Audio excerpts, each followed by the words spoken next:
ఇప్పుడు వస్తున్న ఈ ఎలక్షన్స్ తెలంగాణకు అవసరమే లేదు, కానీ టోటల్గా భారతదేశానికి తప్పకుండా అవసరమయ్యేది.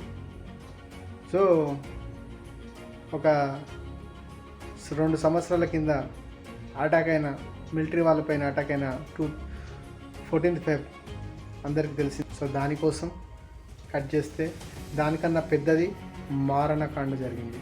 అదే మణిపూర్లో క్రిస్టియన్స్ని ఊచకోత చేయించారు. గర్దన్ నరికి మెడ నరికి గుమ్మానికి ఎరగతీశారు. ఇది ఎక్కడి ప్రభుత్వం నుంచి జరిగిందో తప్పకుండా ఆలోచించండి. దీనికోసం మోడీ తాత పార్లమెంట్లో ఇంతవరకు స్పందించలేదు.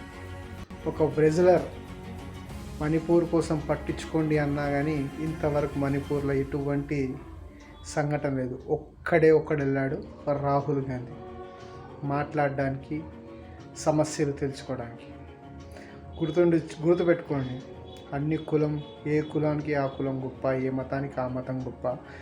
ఒక కులంలో ఉన్న వృత్తి ఇంకో కులానికి అవసరం పడుతుంది. అందరూ మనుషులే. పాతవి తవ్వుకుంటే ఎన్నో వస్తాయి, ఎన్నో పోతూ ఉంటాయి. అది కాదు ఇప్పుడు మనకు సమస్య.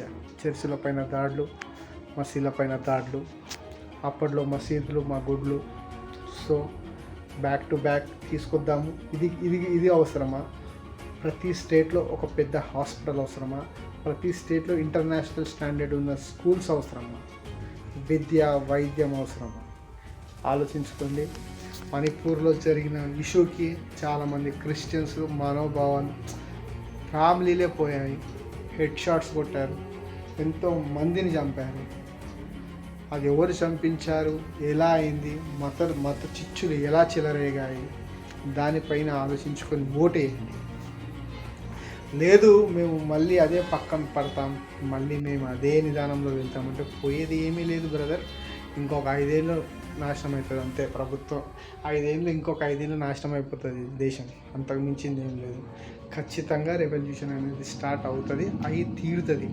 అయిన రోజు ఎవ్వడు ఉండడు. గుర్తుపెట్టుకోండి, కులం, మతం, జాతి ఏది అంతరించిపోదు. నువ్వు అంతరించాలనుకున్నా అంతరించిపోదు. జై హింద్. నేను మీ అప్కమింగ్ డైరెక్టర్.